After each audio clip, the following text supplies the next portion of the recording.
الحمد للہ رب العالمین والصلاة والسلام علی سید المرسلین وعلی آلہ وصحبہ اجمعین ومن تبعہم بإحسان الی یوم الدین. اعوذ باللہ من الشیطان الرجیم. بسم اللہ الرحمن الرحیم. ما یفتح اللہ للناس من رحمت فلا ممسک لها وما یمسک فلا مرسل له من بعدہ وهو العزیز الحکیم. محترم حاضرین، اصلاح و ترقی کے لیے سلفی یعنی قرآن و حدیث کے اصولوں میں سے 43ویں نمبر پر اس اصول کو یا اس طریقے کا ذکر کیا کہ اہل سنت اہل حق لوگوں کو دعوت دیتے ہیں کہ صرف اللہ کی عبادت کریں اور اسی سے مدد مانگیں. سنت نبوی کو اپنی زندگی کے تمام امور میں لازم پکڑیں. اللہ کی عبادت کریں، اسی سے مدد مانگیں اور زندگی کے تمام امور میں لازم پکڑیں کہ سنت نبوی کو ہی اختیار کرنا ہے. اس میں بہت ساری، اصل میں جو آج کا درس ہے وہ اگلا یہ جملہ ہے کہ اسی میں ساری رکاوٹوں اور مشکلات کا علاج ہے. انہی میں سے دل کے صدموں کا بھی علاج ہے. یعنی انسان کے دل کو جو غم، اندوہ، صدمات لاحق ہوتے ہیں، قرآن و حدیث کی تعلیمات یا اس کی ہدایات کو لازم پکڑنے میں ہی اس کا علاج ہوتا ہے. پہلا جو جملہ ہے کہ اسی کی عبادت کریں، اسی سے مدد مانگیں. ہم ہر نماز کی ہر رکعت میں ایاک نعبد و ایاک نستعین کہتے ہیں، جس کے بارے میں آپ نے بارہا سنا کہ قرآن کا خلاصہ سورہ فاتحہ ہے اور سورہ فاتحہ کا خلاصہ ایاک نعبد و ایاک نستعین. کہ ہم کو جس مقصد کے تحت اللہ نے پیدا کیا، بندہ اس جملے کے ذریعے سے اس کا تجدید عہد کر رہا ہے کہ عبادت صرف تیری اور مدد طلب کرنا صرف تیرا، تجھ سے. ایاک نعبد میں وہی معنی ہے جو لا الہ الا اللہ میں ہے، کلمہ توحید. و ایاک نستعین میں وہ معنی ہے جو لا حول ولا قوت الا باللہ میں ہے. تو عبادت اور استعانت، مدد مانگنا صرف اسی سے. اور کہا زندگی کے تمام امور میں سنت کو، نبی کریم صلی اللہ علیہ وسلم کے طریقے کو لازم پکڑیں. اس میں ہماری دنیا کی کوئی بھی مشکل ہو، پریشانی ہو، دکھ درد ہو، سب کا علاج ہے. اور اسی میں جو دل کے صدمے ہیں اس کا علاج. آج کے درس میں یہی بات ہے کہ قرآن و سنت نے دل کو لاحق ہونے والے صدمات اور مصیبتوں کا حل اور علاج پیش کرتے ہیں. اللہ تبارک و تعالیٰ کا ارشاد ہے، ما یفتح اللہ للناس من رحمت فلا ممسک لها، کہ اللہ تبارک و تعالیٰ لوگوں کے لیے رحمت کے جو بھی دروازے کھول دے، رحمت کے جو بھی راستے کھولے تو اسے کوئی بند کرنے والا نہیں ہے. ہمارے اور آپ کے لیے، کسی کے لیے رحمت کے باب اللہ کھولے گا، ہاں، کوئی اسے بند نہیں کر سکتا. ہم جیسے نماز کے بعد، فرض نمازوں کے بعد جو اذکار پڑھتے ہیں اس میں ہے اللہم لا مانع لما اعطیت ولا معطی لما منعت. ہاں، کہ اے اللہ جو تو عطا کر دے وے اسے روکنے والا کوئی نہیں، اور جو تو روک دے وے اسے دے نہیں سکتا. اس آیت کریمہ میں جو سورہ فاطر کی آیت ہے، اس میں اللہ نے یہی کہا کہ اللہ لوگوں کے لیے رحمت کے جو دروازے کھولے اسے کوئی بند نہیں کر سکتا، کو بند کرنے والا نہیں، اور جسے بند کر دے وما یمسک فلا مرسل لها، اور جو بند کر دے تو اس کے بعد اسے کھولنے والا کوئی نہیں ہے. اور وہی سب پر غالب، حکمت والا، کمال حکمت والا ہے. یہ ایک ایمان کی بنیاد ہے. ہمیں جو بھی مصیبت آتی ہے، جو بھی خوشحالی کی چیزیں آتی ہیں، رحمت ہو یا ابتلا و آزمائش کی صورتحال ہو، سب اللہ کی طرف سے، اللہ کے حکم سے ہوتا ہے. اسی طرح ایک دوسری آیت کریمہ ہے، اللہ رب العالمین نے فرمایا سورہ یونس کی، وَإِن يَمْسَسْكَ اللَّهُ بِضُرٍّ فَلَا كَاشِفَ لَهُ إِلَّا هُوَ، کہ اگر اللہ تبارک و تعالیٰ تمہیں کوئی ضرر، اب اس میں بیماری آ گئی، صدمات آ گئے، غم و اندوہ آ گئے، کوئی بھی تکلیف کاروباری یا اقتصادی اعتبار سے پریشانی آ گئی، سب آ گئی، اگر اللہ تبارک و تعالیٰ تمہیں کوئی نقصان، کوئی تکلیف پہنچائے تو اسے ہٹانے والا، فلا کاشفہ، اس کو کشف کرنے والا، ہٹانے والا اس کے سوا کوئی نہیں ہے. کوئی پیر، ولی، نبی، فرشتہ، دیوی دیوتا، بزرگ، انسانوں کی جماعت، گروہ، جتھا، خاندان، کوئی نہیں ہٹا سکتا اگر اللہ تبارک و تعالیٰ کوئی تکلیف دینا چاہے یا دے. وَإِن يُرِدْكَ بِخَيْرٍ فَلَا رَادَّ لِفَضْلِهِ، اور اگر اللہ تمہارے ساتھ کوئی بھلائی چاہے، خیر چاہے، تو اس کے فضل و کرم اور اس کی مہربانی کو کوئی رد نہیں کر سکتا، ٹال اور ہٹا نہیں سکتا۔ یصیب بہ من یشاء من عبادہ، اللہ اپنے بندوں میں سے جس کو چاہتا ہے اسے یہ پہنچاتا ہے خیر اور بھلائی، ہاں، اور وہو الغفور الرحیم، وہ بڑا بخشنے والا نہایت رحم فرمانے والا ہے۔ یہ جو اللہ کے نام آتے ہیں آیت کے آخر میں، یہ اس پچھلے مضمون سے اس کا ربط ہوتا ہے کہ اس کی مغفرت اس کے غفور و رحیم ہونے کا تقاضا ہے کہ وہ بندوں پر احسان و مہربانیاں کرتا ہے۔ مزید ارشاد باری ہے، الذی خلقنی فہو یہدین والذی هو یطعمنی ویسقین واذا مرضت فہو یشفین۔ یہ حضرت ابراہیم علیہ الصلوۃ والسلام سے اللہ تبارک و تعالیٰ نے ان کے کلام کا حصہ نقل کیا سورہ شعراء میں کہ وہی ہے جس نے مجھے پیدا کیا، پھر وہی مجھے راستہ دکھاتا ہے۔ پیدا خلقنی فہو یہدین، پیدا کیا، زندہ کیا، تو زندگی کے راہوں کی رہنمائی بھی وہی کرتا ہے۔ اب یہ ہدایت ایک تو وہ ہے جو ہم زندہ رہنے کے لیے تگ و دو محنت تدبیریں کرتے ہیں، کھانے پینے کی، رزق حلال کی، تو یہ راستہ بھی، اور ایک خاص راستہ معنوی اور روحانی طور سے صراط مستقیم والا راستہ۔ تو میرا پروردگار ہی ہے جس نے مجھے پیدا کیا، اور وہی راستہ دیتا ہے، راستہ دکھاتا ہے، ہدایت دیتا ہے۔ والذی هو یطعمنی ویسقین، اور وہی ہے جو مجھے کھلاتا ہے اور مجھے پلاتا ہے۔ وَإِذَا مَرِضْتُ فَهُوَ يَشْفِينِ، دیکھیے یہاں ادب کا انداز ہے کہ جب میں بیمار پڑتا ہوں، یہاں یہ نہیں کہا وہی بیمار کرتا ہے، حالانکہ بیمار بھی وہی کرتا ہے، لیکن یہ کہتے ہیں حسن ادب ہے کہ بیماری کی بات ہے جس میں ایک ضرر کا پہلو ہے، تو اس کی نسبت اپنی طرف کی کہ جب میں بیمار پڑتا ہوں تو وہی مجھے شفا دیتا ہے، شفا سے نوازتا ہے۔ یعنی یہ اللہ رب العالمین کی توحید کے بیان ہے کہ وہی سب، یہ اسی کے ہاتھ میں سب کچھ ہے۔ مزید ارشاد باری تعالیٰ ہے، اللہ تبارک و تعالیٰ کا ارشاد ہے کہ وَبَشِّرِ الصَّابِرِينَ الَّذِينَ إِذَا أَصَابَتْهُمْ مُصِيبَةٌ قَالُوا إِنَّا لِلَّهِ وَإِنَّا إِلَيْهِ رَاجِعُونَ أُولَٰئِكَ عَلَيْهِمْ صَلَوَاتٌ مِّن رَّبِّهِمْ وَرَحْمَةٌ وَأُولَٰئِكَ هُمُ الْمُهْتَدُونَ۔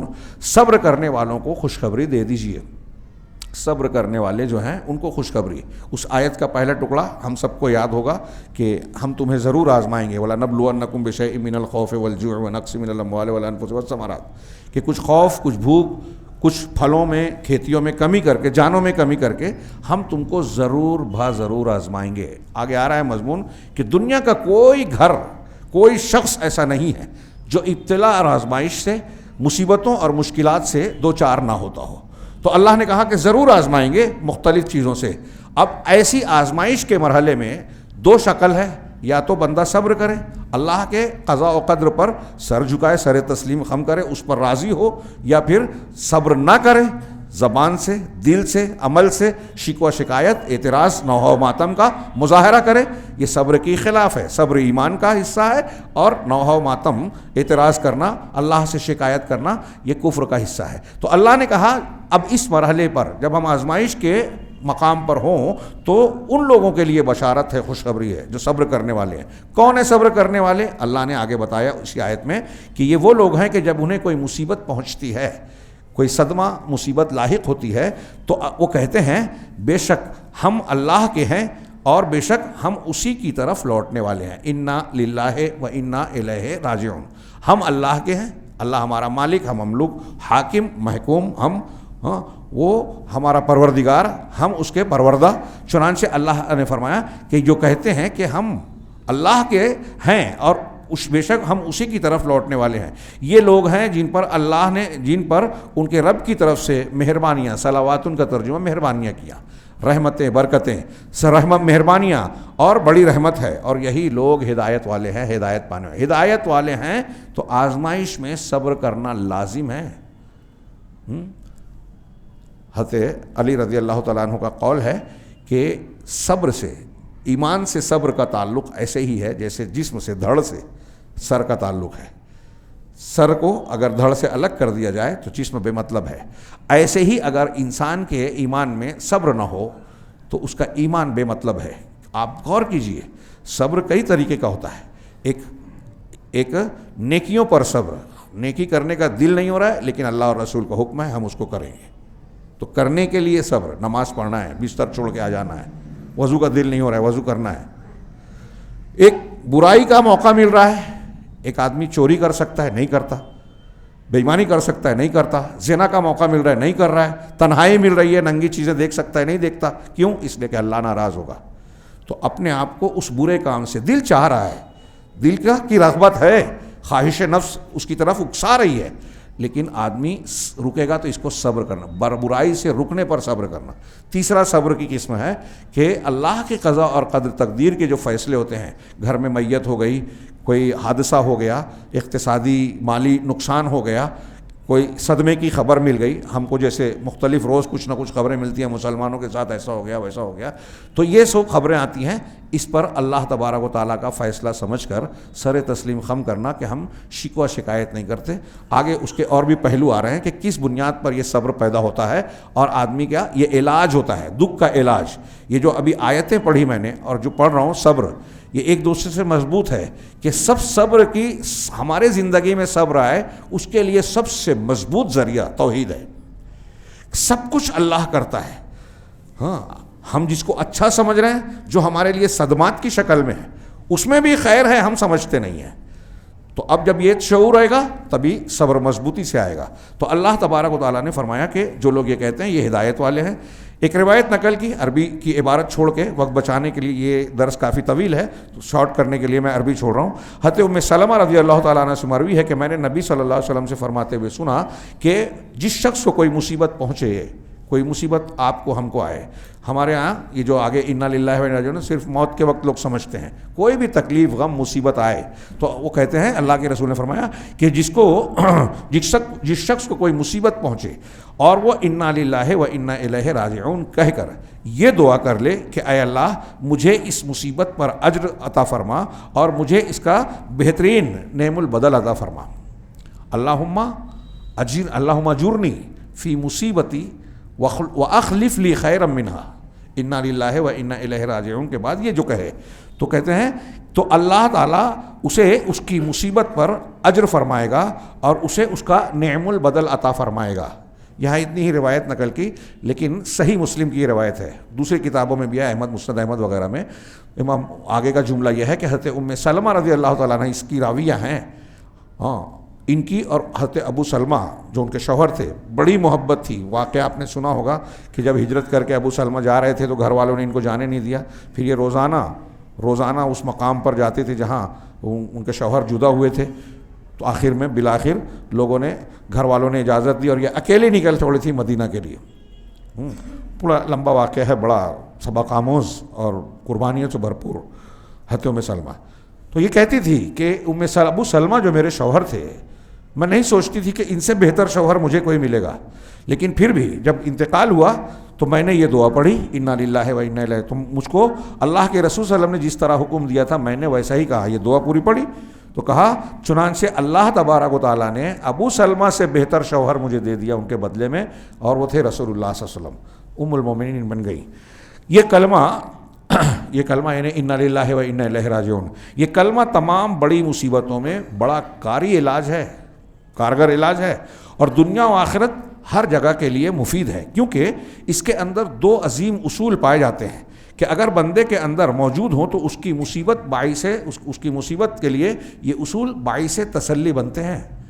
جب انا للہ و انا الیہ راجعون ہم کہتے ہیں تو اس کا معنی دماغ میں بٹھائیے، اس میں دو بنیادی باتیں ہیں۔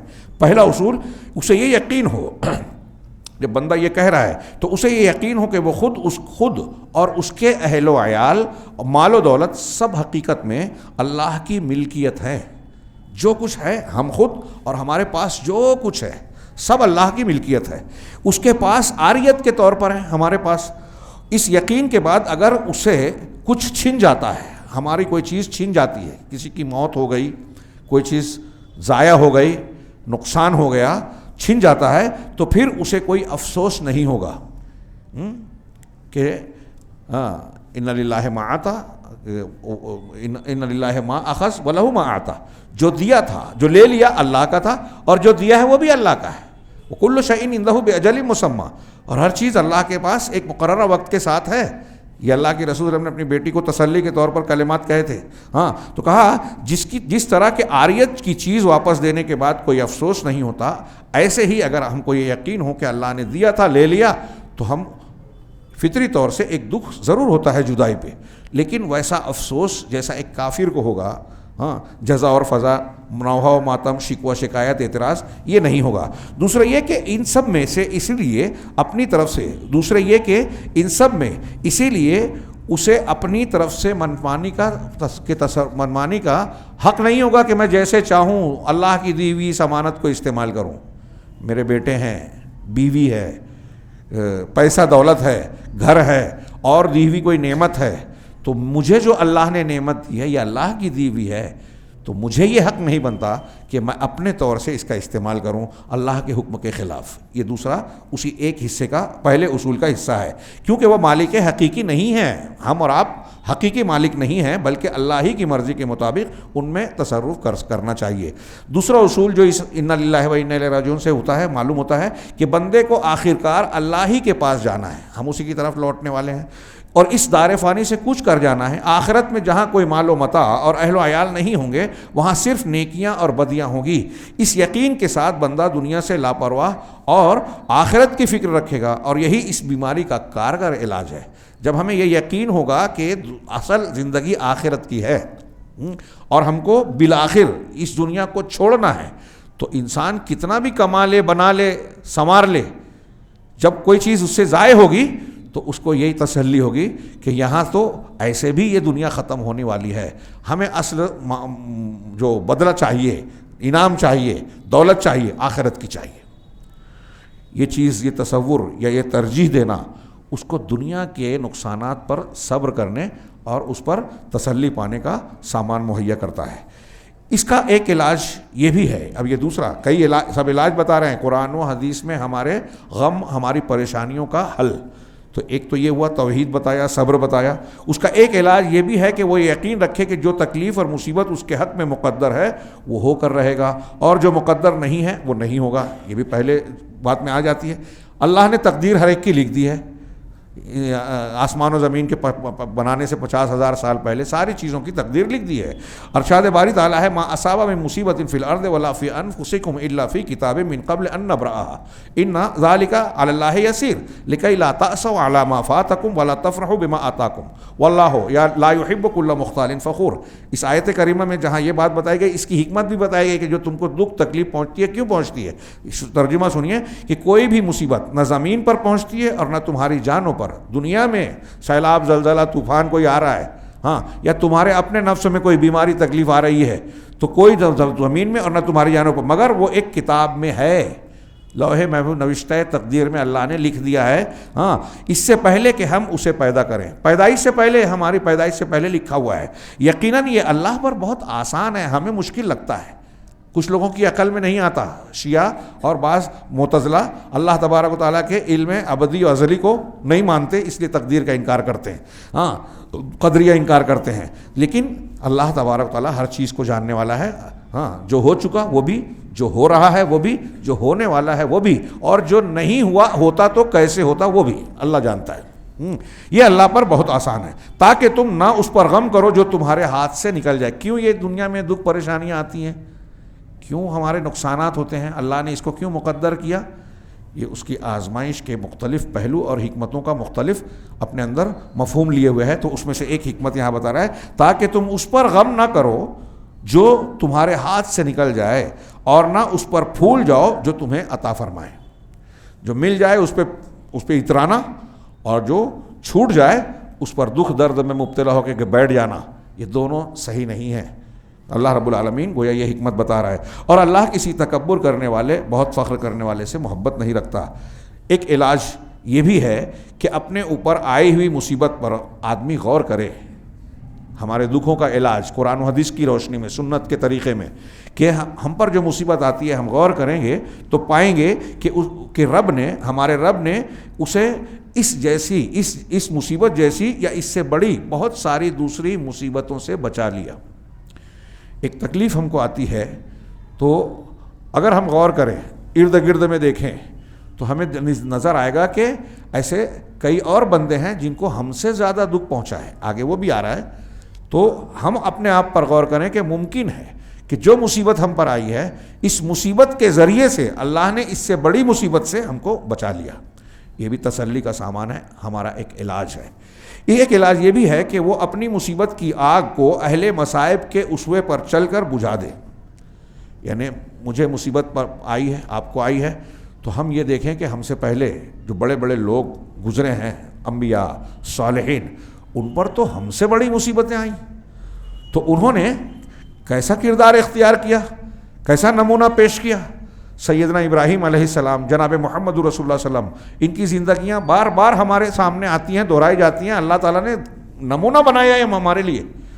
تو ہر عید الاضحیٰ کے موقع پہ ہم بتاتے ہیں کہ حضرت ابراہیم کس طرح زندگی بھر آزمائشوں سے، بڑی بڑی آزمائشوں سے گزر. ہم ویسی آزمائش سے گزر سکتے ہیں کیا؟ اللہ نے ہم سے اور آپ سے کہا کہ اپنے بیٹے بھائی کے گلے پر چھری پھیرو، اپنے بیوی بچے کو جنگل میں چھوڑ کے آ جاؤ، جیسے مکہ کی وادی میں چھوڑ کر. ان کی تو بہت بڑی آزمائش ہوئی، تو جو جتنا اونچا مقام کا اس کی اتنی بڑی ابتلا. چنانچہ آدمی کو جب مصیبت آئے تو یہ دیکھے کہ ہم سے بڑے جو لوگ ہیں، اہل مصائب جو گزرے ہیں، ان کے اسوے پر چل کر ہم اس آگ کو بجھائیں. اور یہ یقین رکھے بندہ کہ ہر وادی میں بنو سعد بستے ہیں. یہ محاورے کے طور پر ہے کہ یعنی مصیبتوں کا سامنا کرنے میں وہ اکیلا نہیں ہے، ہم کو اکیلے تکلیف نہیں پہنچتی. وہ ہر جگہ مصیبت کا مارا کسی نہ کسی کو دیکھے گا. اس کا کسی کا محبوب فوت ہو گیا ہے تو کسی پر کوئی دوسری مصیبت آئی ہے. کسی کا ہاتھ پیر ٹوٹ گیا، کسی کی کوئی قریبی رشتہ دار کی وفات ہو گئی، کسی کا گھر ڈہ گیا، کسی کے گھر پر بلڈوزر چل رہا ہے، کوئی سالہ سال سے قید و بند کی صعوبتیں جھیل رہا ہے، کسی کو جسمانی اذیتیں پہنچائی گئیں، کسی کو اور کسی قسم کی. سو دنیا کی مصیبت خواب پریشاں یا پھر غیر دائمی سایہ ہے. آج ہم دیکھیے، غور کیجئے، ہم یہاں اگر غور کریں تو فلسطین کی جو خبریں آتی ہیں یا جو تصویریں آتی ہیں ہم دیکھ نہیں پاتے. کئی مقامات، کئی علاقوں میں ایسے ہیں کہ لوگ موسموں کی شدت کو برداشت نہیں کر پا رہے، ان کے پاس اسباب نہیں ہیں کہ سردی سے بچنے کے لیے اپنے پاس اوڑھنا بچھونا یا گرم لباس حاصل کر لے میں. ہم نے ایسی بھی تصویریں کلپ سے دیکھی کہ لوگ مٹی کھا رہے ہیں، کئی دن سے کھانا نہیں ملا تو بچے مٹی میں سے کوریت کر نرم حصہ نکال کے کھا رہے ہیں. ایسی اور بھی بہت سی چیزیں. اور تاریخ میں تو ہمیں بڑی مثالیں ملتی ہیں اس طرح کی. یہاں اگر کوئی، دنیا میں بہت سارے لوگ اہل مصیبت ہیں، یہاں اگر کوئی ہنستا ہے تو وہ روتا بھی ہے، اگر کوئی خوش ہوتا ہے تو غم میں بھی جاتا ہے، اگر کوئی ایک زمانے تک نعمتوں میں کھیلتا ہے تو کبھی محرومی بھی ہاتھ آتی ہے. ابن مسعود رضی اللہ تعالیٰ عنہ صحابی رسول کہتے ہیں کہ ہر خوشی کے لیے غم ہے، کوئی ایسا گھر نہیں جس میں خوشی کے ساتھ غم نہ ہو. کوئی ایک گھر نہیں ہے، وہ چاہے بادشاہ کا گھر کیوں نہ ہو، خوشی کے ساتھ غم نہ ہو، ایسا ممکن ہی نہیں ہے. یہ اللہ رب العالمین کی اس دنیا میں سنت ہے. ابن سیرین رحمہ اللہ نے کہا، یہ حوالے بھی ہیں، میں حوالے نہیں پڑھ رہا ہوں. ابن سیرین نے کہا کہ ہر ہنسی کے بعد رونا مقدر ہے. ہند بنت نعمان نے کہا کہ ہم لوگوں میں سب سے زیادہ عزت والے اور سب سے بڑی بادشاہت والے تھے، لیکن ایک دن ہم نے دیکھا کہ سب کچھ ختم ہو گیا اور ہم پسترین لوگوں میں شمار ہونے لگے. اور یہ اللہ کی سنت ہے کہ وہ کبھی عزت دیتا ہے تو کبھی خوشحالی اور کبھی محرومی بھی عطا فرماتا ہے. یہ انہی کا 2-3 واقعہ نقل کیے، اس میں نے 2-3 اقوال نقل کیے کہ ایک زمانہ یہ تھا کہ لوگ صبح ہوتی تھی تو ہمارے گھر سے امیدیں باندھتے تھے، لیکن اب ایسا ہو گیا ہے کہ لوگ جب صبح کرتے ہیں تو ہمارے گھر والوں کے لیے دعا کرتے ہیں. اور کوئی بادشاہ ہی کیوں نہ ہو، انہوں نے کہا کہ بادشاہت کو ہم نے غور کیا تو ہم نے دیکھا کہ اس میں بھی تکلیفیں ہیں، اور ایک شخص آسودہ حال ہوتا ہے تو پھر تنگی اور غم کے حالات سے بھی دوچار ہوتا ہے. اسحاق بن طلحہ کہتے ہیں کہ ایک دن میں اس کے پاس گیا اور پوچھا کہ بادشاہوں کا حال کیسا پایا، تو کہا کہ آج ہم جس حال میں ہیں وہ کل سے بہتر ہے. ہم نے کتابوں میں پڑھا ہے کہ آسودہ حالی میں جیتا ہے کبھی نہ کبھی غم کے ایام سے ضرور گزرتا ہے. کوئی کتنا بھی خوشحال گریمر والا دکھے، ہمیں آج کل تصویروں میں، ٹی وی پہ، فلموں میں اور دوسری جگہوں پہ لوگ اکڑتے ہوئے نظر آتے ہیں، چمکتے ہوئے نظر آتے ہیں، لیکن ان کے اندر، ان کے دل میں کتنا دکھ ہے، کتنا غم ہے، کتنی پریشانیاں ہیں، یہ ہمیں دکھائی نہیں دیتا. لیکن کوئی بھی اس سے بچا ہوا نہیں ہے. یہ میں نے مختصر کر دیا ان کے اقوال کو. اس کا ایک علاج یہ بھی ہے، دکھ کا، تکلیف کا ایک علاج یہ بھی ہے کہ وہ یہ یقین رکھے کہ جزا فضا سے کوئی مصیبت ختم نہیں ہوتی، بلکہ اس میں اضافہ ہی ہوتا ہے. دراصل یہ ایک بیماری ہے. اگر آپ اور ہم کوئی مصیبت، تکلیف، پریشانیاں اور وہاں چیخ چلا مچائیں، رونا پیٹنا مچائیں، شکوہ شکایت کریں، الٹی سیدھی بات کریں جو صبر کے خلاف ہے، زبان سے کہیں، دل میں سوچیں، یا پھر بال نوچیں، گال پیٹیں، کپڑا پھاڑیں، یہ سب نوحہ کی شکلیں ہیں، صبر کے خلاف ہے. تو اگر کوئی ایسا کرتا ہے جزا فضا، تو اس جزا فضا سے اللہ کی تقدیر بدل سکتی ہے کیا؟ ایک آدمی مر گیا، ہمارا رشتہ دار، ہمارے والد، ہمارے کوئی قریبی رشتہ دار انتقال کر گیا، آپ چیخنے چلانے لگے تو جانے والا واپس آئے گا، اللہ کی تقدیر بدلے گی؟ نہیں بدلے گی. تو یہ بھی ایک علاج ہے کہ آدمی سوچے کہ ہمارے چیخنے پیٹنے سے کچھ نہیں ہونے والا. ہاں، اس کا ایک علاج یہ بھی ہے کہ صبر و تسلیم کا ثواب کا نہ پانا، یعنی نماز، رحمت اور ہدایت جس کی ضمانت صبر کی صورت میں اللہ نے لی ہے، یہ در حقیقت مصیبت سے بھی عظیم ہے. یعنی آپ اگر صبر کرتے ہیں تو آپ کو جو اجر ملنے والا ہے کسی مصیبت اور تکلیف پر یا دوسرے کاموں میں، اس کا اجر کہیں زیادہ عظمت والا ہے. انما یوفی الصابرون، کیا ہے، یوفی الصابرون اجرہم بغیر حساب، یقیناً صبر کرنے والوں کو ان کا اجر بے حساب دیا جائے گا. اس کا ایک علاج یہ بھی ہے کہ وہ یقین رکھے کہ جزا فضا سے دشمن خوش ہوتا ہے. اگر آپ مصیبت میں چیختے چلاتے ہیں، ہاں، شکوہ شکایت نوحہ و ماتم کرتے ہیں، تو دشمن خوش ہوتا ہے اور دوست کو برا لگتا ہے.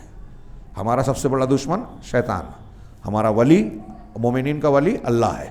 تو اس کا رب اس پر ناراض ہوتا ہے جب کوئی آدمی مصیبت پر گلا شکوہ، اعتراض، جزا فضا، نوحہ و ماتم کرتا ہے تو رب ناراض ہوتا ہے، شیطان خوش ہوتا ہے، اس کا اجر ختم ہو جاتا ہے. جبکہ اس کا نفس کمزور ہوتا ہے، دوست احباب خوش ہوتے ہیں، دشمن کو برا لگتا ہے، معاف کیجئے. لیکن جب وہ صبر و احتساب سے کام لیتا ہے پلٹ کے، لیکن جب آدمی صبر کرتا ہے تو شیطان کو تکلیف ہوتی ہے، اس کا رب خوش ہوتا ہے، دوست احباب خوش ہوتے ہیں، دشمن کو برا لگتا ہے، لوگ اسے تعزیت پیش کرتے ہیں، اس کے دکھ درد میں شریک ہوتے ہیں. اور یہی کمال ایمان اور ثابت قدمی ہے، نہ کہ سینہ کوبی کرنا، گال پیٹنا، بد دعائیں کرنا اور تقدیر پر ناراضگی کا اظہار کرنا. یعنی اللہ تبارک و تعالیٰ بھی خوش ہوتا ہے، بندوں میں بھی ہے. اگر آپ مصیبت پر حوصلے کا مظاہرہ کرتے ہیں، صبر کرتے ہیں، تو ارد گرد کے لوگوں کو بھی خوشی اور طمانینت حاصل ہوتی ہے. ہماری جو اللہ کے رسول نے دعائیں سکھائی ہے اس میں ایک ہے اللہم انی اعوذ بک من جہد البلا و درک الشقا و سوء القضاء و شماتۃ الاعداء. جہد البلا، ایسی بلا جس میں آدمی مشقت میں پڑ جائے، برداشت نہ کر پڑے، اور شقاوت، بدبختی کے ملنے سے، ہاں، وسوء القضاء، اور بری تقدیر سے، برے فیصلے سے، اور آخری کہ دشمنوں کے ہنسنے سے. یعنی میری حالت کچھ ایسی ہو کہ دشمن خوش ہوں. ہمارے جو مسلمانوں کو نقصان پہنچانے والے، جب ان کو خبر ملتی ہے کہ کسی مسلمان کے ساتھ کوئی دکھ ہوا یا ان کا گھر پہ بلڈوزر چلا، تو ہم دیکھتے ہیں کچھ لوگ خوشی کا مظاہرہ کرتے ہیں. یہ شماتت اعداء ہے. ایک علاج یہ بھی ہے، تو ہم صبر کریں تو دشمنوں کو خوش ہونے کا موقع نہیں ملے گا، اللہ خوش ہوگا. اس کا ایک علاج یہ بھی ہے کہ وہ یقین رکھے کہ صبر و احتساب کی وجہ سے اسے بعد میں جو لذت اور مسرت حاصل ہوتی ہے وہ پہلے کے مقابلے میں کہیں زیادہ ہوتی ہے. دیکھیے، یہ جو ہم درس پڑھ رہے ہیں نا، سلفی اصول، یہ بہت زندگی کے جینے کے سلسلے میں ہم کو سنبھالنے کے دروس پر مشتمل ہے، بہت ہی اہمیت کے حامل ہے. اگرچہ آپ کو، ہم کو یہ لگ رہا ہو کہ ہم ان چیزوں سے گزریں، غور کیجئے، اس میں مصیبت، تکلیف، غم کی حکمتیں ابھی آ رہی ہے کہ ہم کس طریقے سے صبر کر سکتے ہیں، اپنے دکھ درد کا علاج کر سکتے ہیں، اور یہ ساری چیزیں ہمارے اجر و ثواب، زندگی کے بھی، دنیا کی زندگی کو بھی اچھی بنانے والی، سعادت مند بنانے والی، اور آخرت میں بھی کامیابی دلانے والی ہے. تو ہم یہ دیکھیں کہ صبر کرنے کے بعد جو لذت اور مسرت حاصل ہوتی ہے وہ پہلے کے مقابلے میں کہیں زیادہ ہوتی ہے. آپ پر تکلیف آئی، اس سے پہلے کی جو حالت تھی، یا تو وہ، یا صبر نہ کرنے کی صورت میں، اس حالت کے مقابلے میں ایک انسان صبر، ضبط اور اپنے آپ کو مضبوطی سے تھامے رہے ابتلا و آزمائش میں، تو اس میں جو لذت حاصل ہوتی ہے وہ دوسری چیزوں میں نہیں ہے. اور سب سے بڑی بات یہ ہے کہ اس کے صبر اور رجوع و توبہ کی وجہ سے اس کے لیے جنت میں بیت الحمد نامی گھر بنایا جاتا ہے. جب بندہ اللہ کے فیصلے سے راضی ہوتا ہے تو اللہ تعالیٰ فرشتوں سے کہتا ہے کہ اس کے لیے جنت میں ایک گھر بنا دو، بیت الحمد، کہ میرے رب، میرے بندے نے مصیبت پر بھی میری تعریف کی، حمد والا گھر. ہاں، اس لیے آدمی کو سوچنا چاہیے کہ آخر کون سی مصیبت بڑی ہے، آیا یہ دنیاوی مصیبت یا جنت میں بیت الحمد نامی گھر نہ ملنے کی مصیبت. اگر آدمی صبر نہیں کرتا تو جنت کے اس گھر سے محروم ہوتا ہے، تو کون سا بڑا نقصان ہے. بڑا نقصان وہ ہے۔ سنن ترمذی میں روایت ہے حضرت جابر رضی اللہ تعالیٰ عنہ سے، وہ کہتے ہیں کہ رسول اللہ صلی اللہ علیہ وسلم نے فرمایا کہ جب قیامت کے دن ایسے لوگوں کو ثواب دیا جائے گا جن کی دنیا میں آزمائش ہوئی تھی، تو اہل عافیت، یہ غور کیجئے، یہ حالانکہ اس روایت میں تھوڑا ضعف ہے، لیکن بعض اہل علم نے اس کو اس درجے تک کہا کہ استدلال کیا جا سکتا ہے، ہاں اس میں لین ہے۔ تو جب دنیا قیامت کے دن ثواب دیا جائے گا جس کی دنیا میں آزمائش ہوئی تھی، اس کو جو تکلیف میں مبتلا ہوا، پریشان ہوا، لوگ تماشا دیکھتے ہیں نا ہمارے ہاں، تو دنیا میں بولتے ہیں کہ ارے یہ تو ایسا ہے، چلو ٹھیک ہے، لیکن جو تکلیف والا ہے اور وہ ایمان اور یقین پر قائم ہے، صحیح منہج اور عقیدے پر قائم ہے، تو ایسا شخص جو آزمائش میں مبتلا ہوا تھا، اس کا اجر و ثواب دیکھ کر دنیا میں جو اہل عافیت تھے، جو اس مصیبت سے بچے ہوئے تھے، وہ خواہش کریں گے کہ کاش دنیا میں ان کی کھالیں کینچیوں سے کاٹی کتری جاتی۔ قیامت کے دن وہ سوچے گا کہ کاش دنیا میں مجھ کو اس سے زیادہ تکلیف دی جاتی، اتنی تکلیف دی جاتی کہ میری چمڑیاں کینچی سے، میری انگلیاں چمڑیاں کاٹی جاتی، جسم کے اعضاء کاٹے جاتے، زیادہ تکلیف ہوتی مجھے دنیا میں، برداشت کرتا میں، تو آج مجھے بھی ویسا اجر ملتا ہے۔ اس اجر کو دیکھ کر وہ خواہش کریں گے۔ اس حدیث سے معلوم ہوا کہ دنیاوی ابتلا آزمائش کا کتنا عظیم اجر و ثواب ہے۔ ایک ہے مومن بندے کے لیے، آپ عقیدے کی کتابیں پائیں گے، ایک ہے کہ ایک مومن بندے پر جو مصیبت آتی ہے وہ خود گناہوں کا کفارہ، درجات کی بلندی، اجر و ثواب کا باعث ہے۔ صرف مصیبت کا آنا یہ ایک چیز ہے، اس مصیبت پر صبر کرنا یہ دوسری چیز ہے، اس پر بے حساب اجر ہے، جو ہم پڑھ رہے ہیں فضیلتیں اور بے شمار دلیلیں۔ تو مصیبت کا مومن کو کانٹا بھی چبھے تو اس تکلیف کا آنا اجر و ثواب کا باعث ہے، گناہ کی معافی کا ذریعہ ہے، درجات کی بلندی کا ذریعہ ہے، اور اس پر صبر کرنا مزید بے حساب اجر و ثواب کا سبب بنتا ہے۔ بعض سلف نے کہا کہ اگر دنیا کی مصیبتیں نہ ہوتی، بعض سلف کا کہنا ہے کہ دنیا میں اگر مصیبتیں نہ ہوتی تو روز محشر میں ہم مفلس ہوتے ہیں، ہمارے پاس کچھ ہوتا ہی نہیں، ہمیں اجر و ثواب، ہمارا دامن نیکیوں سے اجر سے کب بھرے گا؟ جب ہم دنیا کی تکلیفوں میں اللہ والے بن کر رہیں، صبر کریں، اس کا مقابلہ کریں، اس پر قضاء و قدر کا فیصلہ مان کر مومنانہ کردار نبھائیں۔ اس کا ایک علاج یہ بھی ہے کہ وہ اللہ سے اس کے بہتر بدل کی امید کرے، کیونکہ اللہ کے پاس ہر چیز کا بدل موجود ہے۔ انا للہ و انا الیہ راجعون، حضرت ام سلمہ رضی اللہ تعالیٰ عنہ کی حدیث میں بھی وہ بات آ جاتی ہے۔ اس کا ایک علاج یہ بھی ہے کہ وہ یقین رکھے کہ جو مصیبت اس پر آتی ہے وہ اس کا نصیب ہے، چنانچہ اس پر جو راضی ہوگا اسے اللہ کی طرف سے رضا ملے گی، اور جو ناراض ہوگا اسے اللہ کی طرف سے ناراضگی ملے گی۔ اس لیے اپنا نصیب خود چننا ہے، چاہیں تو بہتر نصیب چن لیں اور چاہیں تو برا نصیب چن لیں۔ اگر مصیبت پر ناراضگی اور ناشکری کا اظہار کریں گے تو ہلاک ہونے والوں کی فہرست میں ہوں گے، اور اگر جزا و فضا اور کوتاہی کریں گے تو کوتاہوں کی لسٹ میں ہوں گے، اور اگر صبر نہ کر کے شکایت کریں گے تو خسارہ اٹھانے والوں کو لسٹ میں ہوں گے، اور اگر اللہ پر معترض ہوں گے تو اس کی حکمت پر نکتہ چینی کرنے والے ہوں گے۔ میں تیزی سے گزر رہا ہوں لیکن غور سے پوچھیے، ہر جملے میں تھوڑا تھوڑا فرق ہے۔ اور اگر اللہ کے فیصلے پر صبر نہیں کرتے تو محروم لوگوں میں شمار ہوں گے، خسارہ اٹھانے میں۔ اور اگر اللہ کے فیصلے پہ کوئی اعتراض کرتا ہے، ابھی ہونا تھا کیا، اس کو یہ کیوں دیا، مجھے نہیں دیا، جیسے یہود و نصارہ، اس پر اعتراض تھا کہ محمد صلی اللہ علیہ وسلم کو نبی کیوں بنایا، ہمارے یہاں بڑے بڑے سردار تھے، ان کو کیوں نہیں بنایا؟ اللہ تعالیٰ نے پوچھا کہ اللہ اپنی رحمت تم سے پوچھ کے تقسیم کرے گا، تم تقسیم کرو گے اللہ کی رحمت؟ تو ایسے ہی اگر کوئی اس طرح اعتراض کرتا ہے تو وہ زندگی کی چوکھٹ پر پہنچ جائے گا، بے دین ہو سکتا ہے، کفر تک پہنچ سکتا ہے اللہ کے فیصلے پر اعتراض کرنے والا۔ ہمارے یہاں لوگ کبھی کبھی بعض باتیں ایسی بولتے ہیں جو بہت بڑی ہوتی ہے، لیکن آدمی غور نہیں کرتا۔ ارے بارش ابھی ہونی تھی کیا؟ ہمارے یہاں کوئی بولتے ہیں نا، ابھی یہ ہونا تھا کیا؟ اگر اللہ تبارک و تعالیٰ نے کوئی چیز کی ہے تو آپ اعتراض کر رہے ہیں کہ ابھی نہیں ہونا چاہیے تھا، تو آپ اللہ کو بتائیں گے کہ کب ہونا چاہیے تھا؟ یہ معمولی جملے نہیں ہیں۔ تو اگر کوئی شخص نکتہ چینی کرتا ہے تو وہ زندقہ یعنی بے دینی کی چوکھٹ پر پہنچ جائیں گے، لیکن اگر صبر و شکر اور ثابت قدمی کا مظاہرہ کریں گے تو صابرین کی فہرست میں ہوں گے۔ اور رضا کی صورت میں صبر ایک چیز ہے، صبر سے اوپر ہے کہ مصیبت پر خوش ہونا، یعنی راضی ہونا، اور رضا کی صورت میں راضی ہونے والوں، حمد و شکر کی صورت میں شاکرین کی فہرست میں ہوں گے۔ ایک ہوتا ہے صبر کرنا مصیبت پر، ایک ہوتا ہے مصیبت پر، جیسے میں نے حضرت خنسا کی مثال لیجئے کہ ان کے 4 بیٹے شہید ہوئے، خبر ملی تو انہوں نے کیا کہا؟ الحمدللہ الذی اکرمنی بشہادت، تمام تعریف اس اللہ کے لیے جس نے ان بیٹوں کی شہادت کے ذریعے مجھے عزت دی۔ تو مصیبت آئی تھی، ایک طریقے سے صدمے کی چیز تھی، تو اس پہ یہ نہیں کہا کہ صبر کر لوں گی، اس پہ یہ کہا کہ اللہ کا شکر ہے، شکر نعمت پر ادا کیا جاتا ہے۔ تو اس چیز کو انہوں نے نعمت کے طور پہ لیا کہ بیٹے شہید ہوئے ہیں، مرنا تو ہے ہی، تو شہادت ملنا یہ عزت کی بات ہے، نعمت کی بات ہے۔ اور کل قیامت کے روز حمادین کے ساتھ علم حمد اٹھانے والوں میں سے ہوں گے، جو شخص مصیبت، تکلیف، پریشانی پر اللہ کی تعریف کرتا ہے، اس پر رضا مند ہوتا ہے، تو حمادین خوب اللہ کی حمد بیان کرنے والوں میں شامل ہوں گے، اس کا علم اٹھانے والے ہوں گے۔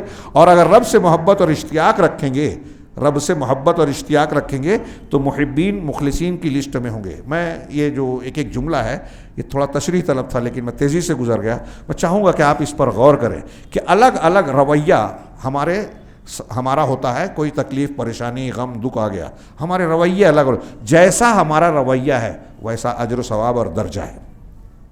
حضرت انس رضی اللہ تعالیٰ عنہ کی مشہور حدیث ہے، ان اعظم الجزا ما اعظم البلا، رسول اللہ صلی اللہ علیہ وسلم نے فرمایا کہ یقیناً اللہ تعالیٰ کہ بڑا ثواب بڑی آزمائش کے ساتھ ہے۔ جتنا، اس کو ہم ایسے بولیں کہ جتنا بڑا صبر ہوگا اتنا بڑا اجر ہوگا۔ ہاں، اور اللہ تعالیٰ جب کسی قوم سے محبت کرتا ہے تو اسے آزماتا ہے، ابتلا میں مبتلا کرتا ہے۔ جو اللہ کی تقدیر پر جب آزمائش میں مبتلا ہو تو اب اللہ کی دی ہوئی اس آزمائش پر جو راضی ہوگا اللہ اس کے لیے، اللہ کی طرف سے اس کے لیے رضا ہے، اور جو اللہ کی تقدیر سے ناراض ہو تو اللہ بھی اس سے ناراض ہو جاتا ہے۔ یہ سنن ترمذی کی روایت ہے، علامہ البانی نے صحیح ابن ماجہ میں اس کو حسن کہا ہے۔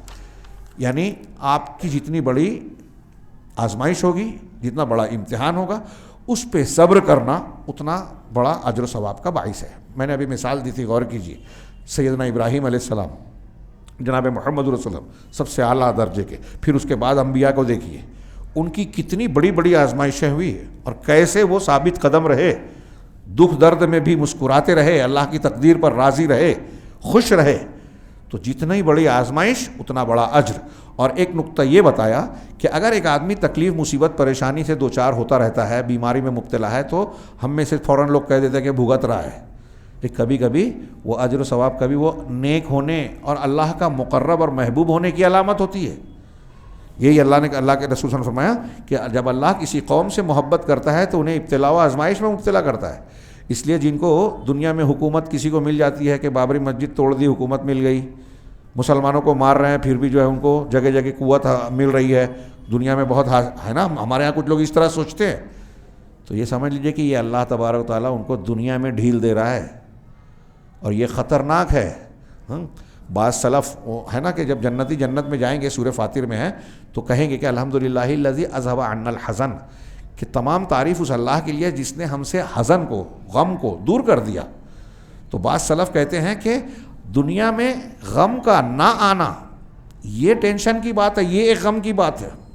جملے پر غور کیجئے، اگر آپ کو اور ہم کو کوئی مصیبت نہ آئے تو یہ غم کی بات ہے، یہ ٹینشن کی بات ہونا چاہیے کہ ہم کو تکلیف کیوں نہیں ہو رہی ہے۔ کیونکہ دنیا میں، جنت میں جانے والے یہ کہیں گے کہ دنیا میں ہم کو غم تھا، اس کا مطلب ہمیں غم نہیں ہے، تو ڈرنا چاہیے کہ کہیں ایسا تو نہیں کہ ہم جنت سے محروم ہونے والے ہیں۔ تو جو بہت داد و دہش، دولت کی فراوانی، اقتدار کے حصول کے ساتھ دنیا میں دے رہا ہے، چمک دمک دکھا رہا ہے، اکڑ بازی کا مظاہرہ کر رہا ہے، بندوں پر ظلم کر رہا ہے، لوگوں کے حقوق مار رہا ہے۔ آج ہم دیکھ رہے ہیں حکومتوں میں، سیاست میں، سماج اور معاشرے میں، طاقتور جو ہے چھوٹوں کو دباتا ہے، کمزوروں پر ظلم کرتا ہے، اور اس کو لگتا ہے کہ میں عیش و عشرت میں جو ہوں تو یہ اللہ کا پسندیدہ ہوں۔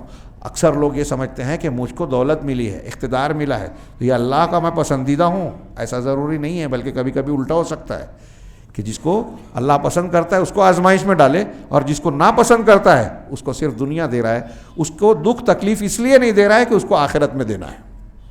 تو اللہ تبارک و تعالیٰ اللہ کے رسول نے کہا جو اللہ کے ان فیصلوں پر دکھ درد پر خوش ہوگا، راضی ہوگا، اللہ اس سے راضی ہوگا، جو ناراض ہوگا اللہ اس سے ناراض ہوگا۔ ایک دوسری حدیث نقل کی کہ اللہ کے رسول نے فرمایا کہ اذا احب اللہ قوما ابتلاہم فمن صبر فلہ الصبر ومن جزع فلہ الجزاء، کہ جب اللہ تبارک و تعالیٰ کسی قوم سے محبت کرتا ہے تو ان کو آزماتا ہے، ابتلا میں ڈالتا ہے، جو صبر کرے اس کے لیے صبر ہے، اور جو جزا فضا کرے اس کے لیے جزا فضا ہے۔ مطلب کیا ہے جزا فضا کرے اس کے لیے جزا فضا؟ یعنی اللہ تعالیٰ اسے مشکلات سے دوچار کرتا ہے۔ اگر مصیبت میں ہم جزا فضا کریں، چیخیں چلائیں، نوحہ و ماتم کریں تو اللہ اور مشکلات دے گا، اور مختلف قسم کی آزمائشوں میں ڈال کر اس کا امتحان لے گا۔ گویا دنیا کی آزمائشیں مومن کے لیے نعمت ہے۔ یہ علامہ ابن تیمیہ کی ایک تفصیلی عبارت میں یہ بات انہوں نے بڑے پیارے انداز میں بیان کی ہے کہ مومن کے لیے مصیبتیں نعمت ہے، نعمت۔ یہ گناہوں کی بخشش اور ثواب میں اضافے کا باعث ہے۔ گناہوں کی بخشش، ثواب میں اضافہ۔ شرف و فضیلت کے حصول کے لیے ضروری ہے کہ بندہ ہر آزمائش و تکلیف میں صبر و رضا کا پیکر ہو۔ اب اس کا دکھ کا ایک دو علاج اور پڑھ کے بات کو ختم کریں گے۔ اس کا ایک علاج یہ بھی ہے کہ وہ یقین رکھے کہ وہ کتنا ہی جزا و فضا کرے، آخر میں اسے مجبوراً صبر کرنا ہی پڑے گا۔ جبکہ جزا فضا کرنا نہ تو محبوب عمل ہے اور نہ ہی قابل ثواب۔ آپ اور ہم چیخیں چلائیں، کوئی مصیبت آئی، ابھی میں نے بیان کیا تھا کوئی مر گیا، خوب چیخیں چلائیں تو جانے والا واپس نہیں آئے گا۔ اب کچھ دنوں کے بعد ہم ٹھنڈے پڑ جائیں گے تو آخر میں صبر کرنا پڑا، لیکن جو ہم نے پہلے ہنگامہ مچا لیا اس سے اجر ضائع ہو گیا، امتحان میں ناکام ہو گئے، تقدیر بدلی نہیں، اجر چلا گیا۔ بعض حکماء نے کہا کہ ایک عقل مند آدمی مصیبت کے پہلے ہی دن وہ سب کر لیتا ہے جو بعد میں مجبوراً کرنا پڑتا ہے۔ عقل والا، علم والا، یعنی ہم کہیں تو ایمان والا، مصیبت آنے کے دن ہی وہ چیز کر لیتا ہے جو دوسرے لوگ بعد میں کرتے ہیں یا وہ بعد میں کرنا پڑتا ہے انہیں مصیبت کو، اور جبکہ اس کے مقابلے میں ایک جاہل آدمی، بے وقوف آدمی، ایک جاہل شخص اسے کئی دنوں میں کرتا ہے۔ عقل مند مصیبت والے دن ہی وہ کر لیتا ہے اور جاہل کئی دنوں میں کرتا ہے۔ سو جو عزت داروں کی طرح صبر نہیں کرتے انہیں مصیبت کو، یعنی شرف والوں کی طرح انہیں مصیبت کو جانوروں جیسا بھلانا پڑتا ہے۔ صحیح بخاری کے اندر وارد ہوا ہے، مسلم شریف کی حدیث کا بھی ایک لمبے واقعے میں ہے، اللہ کے رسول صلی اللہ علیہ وسلم نے فرمایا کہ صبر تو پہلے جھٹکے کے وقت ہوتا ہے۔ یہاں انہوں نے ترجمہ کیا، حدیث کا لفظ ہے انما الصبر عند الصدمۃ الاولی، کہ صبر تو بس وہی ہے جو پہلے جھٹکے یعنی پہلے صدمے کے وقت آدمی اختیار کرے۔ بعد میں تو ہر کوئی کافر بھی جو ہے بولتا ہے ٹھیک ہے اب میں بھول گیا، بھلا دیا، اتنے دنوں تک، کوئی مہینہ، کوئی سال، کوئی اور لمبی مدت تک غم و اندوہ کا مظاہرہ کرتا ہے۔ یہ اہل ایمان اور اہل عقل کا طریقہ نہیں ہے۔ تو جو بعد میں لوگ کرتے ہیں جاہل لوگ، اہل ایمان اور اہل علم پہلے ہی کر لیتے ہیں۔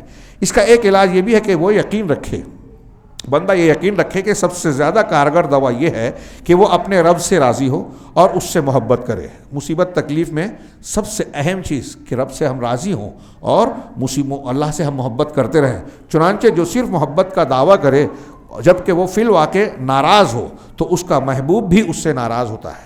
وَمَن يُؤْمِن بِاللَّهِ يَهْدِ قَلْبَهُ، سورۃ تغابن کی آیت ہے۔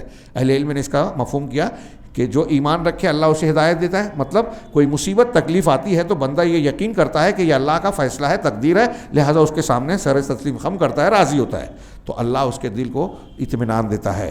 اللہ تعالیٰ جب کوئی فیصلہ کرتا ہے تو یہ پسند کرتا ہے کہ بندے اس سے راضی ہو جائیں۔ حضرت عمران بن حسین اپنی دعا میں کہتے تھے کہ مجھے اس شخص سے زیادہ محبت ہے جس سے وہ سب سے زیادہ محبت کرتا ہے، جس سے اللہ محبت کرتا ہے اس سے میں بھی محبت کرتا ہوں۔ اس کا ایک علاج یہ بھی ہے کہ وہ دونوں لذتوں میں موازنہ کرے۔ بندہ جب آپ کو تکلیف ہو، مصیبت ہو ہم کو، تو ہم موازنہ کریں۔ ایک تو یہ کہ مصیبت پر صبر کرنے کی لذت، آسودگی کی لذت، اور ایک آسودگی کی، اور مصیبت پر اجر و ثواب کی لذت۔ ہم یہ سوچتے ہیں فرض کیجئے کوئی تکلیف مجھے لاحق ہوئی، میں بیمار پڑ گیا، تو میں بیمار نہیں پڑتا تو صحت مند رہتا تو مجھے لذت ملتی، یہ ایک لذت ہے۔ لیکن بیمار پڑنے کی صورت میں صبر کرنے کے بدلے میں اللہ جو مجھے اجر و ثواب دینے والا ہے وہ لذت، اس لذت کا اس لذت سے موازنہ کرے کہ کون سی بڑی ہے، اور راجح لذت کو ترجیح دے اور اس توفیق پر اللہ تعالیٰ کا شکر ادا کرے اور یہ جان لے کہ عقل و قلب اور دین کی مصیبت دنیاوی ظاہری مصیبت سے کہیں زیادہ عظیم ہے۔ دین کی مصیبت، آدمی کا دین بگڑا ہے۔ اگر ہم کو مصیبت پر صبر کی توفیق نہیں مل رہی ہے تو دین بگڑا ہے۔ مصیبت پر صبر کر رہے ہیں تو مصیبت ہم کو لگ رہا ہے دنیا کا نقصان ہے، لیکن دین سلامت ہے، تو یہ زیادہ قیمتی بات ہے۔ اس کا ایک علاج یہ بھی ہے کہ وہ یقین رکھے کہ اسے جس ذات نے مصیبت میں ڈالا ہے وہ احکم الحاکمین اور ارحم الراحمین ہے۔ فیصلہ کرنے والوں میں سب سے بہتر فیصلہ کرنے والا احکم الحاکمین کا مفہوم ہوا، اور ارحم الراحمین رحم کرنے والوں میں سب سے زیادہ رحم کرنے والا۔ کیا ہم میں سے کوئی شخص رحمان رحیم کے آس پاس بھی سوچ سکتا ہے کوئی بندہ پہنچے گا؟ کوئی مخلوق؟ سوال ہی نہیں ہے۔ یہ میں اس تناظر میں بھی کہتا ہوں، کچھ لوگ ہمارے یہاں بولتے ہیں نا کہ شادی ہو گئی 15 سال ہو گیا اولاد نہیں ہو رہی ہے، تو فلاں آدمی نے کہا کہ آپ اجمیر شریف چلے جائیے، وہاں منت مانیے اور ایسا کیجیے اور ویسا کیجیے تو اولاد مل سکتی ہے، فلاں کو وسیلہ بنائیے، فلاں بزرگ کے در پہ چلے جائیے۔ تھوڑی دیر کے لیے سوچیے، یہی بات کو وہاں بھی فٹ کیجیے۔ بھائی آپ کو اولاد نہیں مل رہی ہے، مصیبت ہے، تو اولاد نہ دینے والا کون ہے؟ اللہ۔ اب آپ جا رہے ہیں کسی بزرگ بابا کے در پہ، زندہ ہو مردہ ہو کوئی بھی ہو، تو سوچئے کیا وہ بابا اللہ تبارک و تعالیٰ سے زیادہ رحم کرنے والے ہیں؟ اللہ تبارک و تعالیٰ سے زیادہ بہتر فیصلہ کرنے والے ہیں؟ آپ تو یہی کہہ رہے ہیں۔ ہر مشرک اللہ کو گالی دیتا ہے، اللہ کی توہین کرتا ہے کہ اللہ تو نہیں دے رہا ہے تو میں اس کے پاس جا رہا ہوں۔ تو یا تو اللہ کو طاقت والا نہیں مان رہا ہے، یا اللہ تبارک و تعالیٰ تو کہہ رہا ہے کہ تیرا فیصلہ نہیں ہے تو تیرے فیصلے کو میں فلاں کے ذریعے سے چینج کروا لوں گا۔ تو اب اللہ فعال لما یرید، جو چاہے وہ کرنے والا کہاں رہا؟ اللہ چاہتا ہے کہ آپ کو اولاد نہ دے، اجمیر والے بابا کا وسیلہ لگایا آپ نے، ابھی وہ جانے دیجئے بحث، وہ سنتے ہیں کہ نہیں سنتے، پہنچاتے نہیں۔ آپ کے عقیدے کے مطابق یہ مان لیجئے کہ انہوں نے سفارش کی، جبکہ صحیح نہیں ہے، ہوتا نہیں ہے، غلط ہے، شرک ہے۔ اگر ہو بھی تو کیا اللہ ایک کام کو نہیں کرنا چاہتا اور فلاں بابا شیخ عبد القادر جیلانی، شیخ سہروردی، نبی کریم صلی اللہ علیہ وسلم، حضرت عیسیٰ علیہ السلام یہ بولیں گے کہ نہیں نہیں اللہ تعالیٰ فیصلے کو چینج کر دے؟ کیا ممکن ہے یہ؟ قرآن حدیث کو پڑھیے، اللہ صرف کسی فیصلے کا ارادہ کرتا ہے تو فرشتے دہشت سے بے ہوش ہو جاتے ہیں۔ قیامت کے دن فرشتے نفسی نفسی، انبیاء کرام نفسی نفسی کہیں گے، بغیر اجازت کے کوئی منہ نہیں کھولے گا، قرآن بار بار کہتا ہے، تو وہ اللہ پہ اعتراض کریں گے۔ جو لوگ یہ سمجھتے ہیں، ایسا عقیدہ رکھتے ہیں، انہوں نے اللہ کی عظمت، اس کی قدر، اس کے مقام کو پہچانا نہیں، ان کی توحید ہے وہی نہیں، عقیدہ صحیح نہیں، ایمان صحیح کرے پہلے۔ اسی لیے اللہ تعالیٰ کا کوڑا برس رہا ہے عذاب کا۔ ایمان ہوگا تو اللہ کی مدد ملے، لیکن آپ کا ایمان ہی صحیح نہیں ہے۔ اگر آپ یہ مانتے ہیں کہ بھلا بزرگ پتہ، اللہ یہاں کہہ رہے ہیں ارحم الراحمین اور احکم الحاکمین ہے۔ جو مصیبت دے رہا ہے، جس نے اولاد سے محروم رکھا، جس نے بیماری دی، جس نے کوئی بھی تکلیف ہم کو تکلیف میں مبتلا کیا، وہ ارحم الراحمین اور احکم الحاکمین ہے۔ اس کی حکمتوں کو ہم نہ جان رہے ہوں، اس میں ہمارے لیے رحم و مروت کا کیا پہلو ہے ہم نہیں سمجھ رہے ہیں، لیکن ہم اس آزمائش میں فیل ہو جاتے ہیں جب اللہ کا در چھوڑ کے کسی اور کے در پہ جا کے جھکتے ہیں، کسی اور سے امیدیں وابستہ کرتے ہیں، مانگتے ہیں۔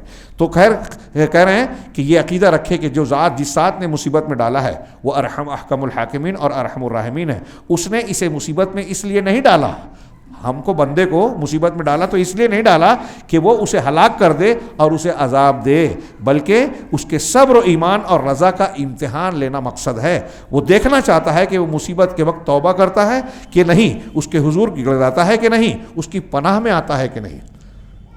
قرآن میں یہ مضمون آپ کو کئی جگہ کئی پیرائے میں ملے گا۔ غزوہ احد میں جو مسلمانوں کو نقصان پہنچا، اس پر جو اللہ تبارک و تعالیٰ کے ارشادات ہیں وہ سورہ آل عمران میں پڑھیے، تو اس میں اللہ نے بتایا کہ یہ اس لیے تکلیف اور آزمائش ہے تاکہ جو تمہارے اندر ایمان والے مخلصین ہیں ان کو جو کھوٹے لوگ ہیں منافقین ان سے الگ کر دے۔ آزمائشوں سے پکے ایمان والوں کی، اللہ سے سچی محبت کرنے والوں کی گویا پرکھ ہوتی ہے۔ اس کا ایک علاج وہ دیکھنا چاہتا ہے کہ مصیبت کے وقت توبہ کرتا ہے کہ نہیں، اس کے حضور گڑ گڑاتا ہے کہ نہیں بندہ، اس کی پناہ میں آتا ہے کہ نہیں۔ ایک مصیبتوں کا ایک بہت بڑا فائدہ ہے کہ بندہ گناہوں پر شرمندہ ہو کے اپنا جائزہ لے کے محاسبہ کر کے توبہ کرتا ہے۔ اگر نعمت ہی نعمت ہو تو بہت سے لوگ اکڑ میں آ جائیں، توبہ نہ کریں، اس اعتبار سے ایسے لوگ کے لیے وہ مصیبت جو انسان کو اللہ کی طرف رجوع کرائے، توبہ کرائے، وہ مصیبت زیادہ اچھی ہے اس نعمت سے، خوشحالی سے، جس میں آدمی اللہ کو بھول جائے اور دنیا میں مست ہو جائے، غرور تکبر میں پڑ جائے۔ اس کا ایک علاج یہ بھی ہے کہ وہ یقین رکھے کہ اگر دنیا کی مصیبتیں نہ ہوتی تو بندہ کبر، غرور اور قساوت و فرعونیت کی بیماریوں میں مبتلا ہو جاتا، جو میں ابھی کہہ رہا تھا، جو اس کی ہلاکت کا باعث ہوتی۔ چنانچہ ارحم الراحمین کی بندوں پر یہ شفقت اور مہربانی ہے کہ وہ انہیں مختلف مصیبتوں میں مبتلا کر کے آزماتا رہتا ہے، جو اسے بہت ساری ہلاکت خیز بیماریوں سے محفوظ رکھتی ہیں۔ یہ ہماری بیماریاں، ہماری کچھ بیماریوں کا علاج ہے۔ ہم بیمار پڑ گئے، یہ بیمار نہیں پڑتے تو گھمنڈ میں آ جاتے، اللہ کو بھول جاتے، غفلت میں آ جاتے، قیامت کو بھول جاتے۔ آخری بات آج کے درس میں کہ ایک علاج یہ بھی ہے کہ وہ یقین رکھے کہ دنیا کی یہ مصیبت آخرت کے لیے عین سعادت ہے، کیونکہ اللہ تعالیٰ دنیاوی مصیبت کو آخرت میں آسودگی اور سعادت سے بدل دے گا، جیسا کہ ایک حدیث کے اندر وارد ہے کہ آپ صلی اللہ علیہ وسلم نے فرمایا کہ جنت کو مصیبتوں سے گھیر دیا گیا ہے۔ حفت الجنت بالمکارہ، جو مکارہ ناپسندیدہ چیزیں، مکروہ چیزیں جو انسان پر بوجھ اور بری محسوس ہوتی ہیں، تو جنت کو ایسی چیزوں سے گھیرا گیا ہے جو انسان کو بری لگتی ہے، شاق گزرتی ہیں، تکلیف ہوتی ہے بظاہر، جبکہ دوزخ کو شہوتوں سے گھیر دیا گیا ہے۔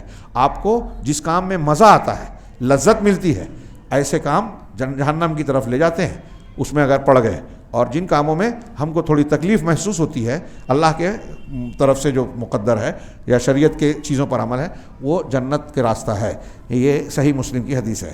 یہاں تک بیان کرنے کے بعد شیخ نے ایک ذیلی عنوان قائم کیا ہے کہ مصیبت اور غم کے علاج میں رسول اللہ صلی اللہ علیہ وسلم کی سنت، اور یہ جو اب تک پڑھے اس میں جن چیزوں کو گروہوں کو بتایا گیا ہے کہ یہ ہمیں کس طرح مضبوط کرتی ہے، مصیبتوں کا سامنا کرنے کا حوصلہ دیتی ہے۔ اب غور کیجئے کہ ان چیزوں کی تعلیم، تربیت اگر ہمیں حاصل ہو جائے تو بڑے سے بڑا مسئلہ آ جائے، ایک مسلمان بندہ حوصلہ نہیں توڑے گا، کتنے بھی مخالف ہوائیں چلے خودکشی نہیں کرے گا، کیسی بھی ناکامی ہو جائے، کیسا بھی نقصان ہو جائے، دیوالیہ ہو جائے، پریشانی آ جائے، بندہ اس کا مقابلہ کرنے کا حوصلہ اپنے اندر رکھے گا۔ اب یہ چیزیں عقیدے کی ہے۔ نبی کریم صلی اللہ علیہ وسلم نے کچھ چیزیں بتائی ہیں کہ آپ یہ دعا پڑھیں، یہ عمل کریں، تو وہ سنت کیا ہے انشاءاللہ آئندہ ہفتے کے درس میں ہم اسے پڑھ کر مکمل کریں گے۔ اللہ رب العالمین سے دعا ہے کہ وہ ہمیں ایمان کے جو صحیح اقدار ہیں اور اوصاف ہیں اس سے ہمیں متصف فرمائے اور اس کے ذریعے سے دنیا اور آخرت میں کامیابی سے نوازے۔ وآخر دعوانا الحمدللہ رب العالمین وصلی اللہ علیہ وسلم۔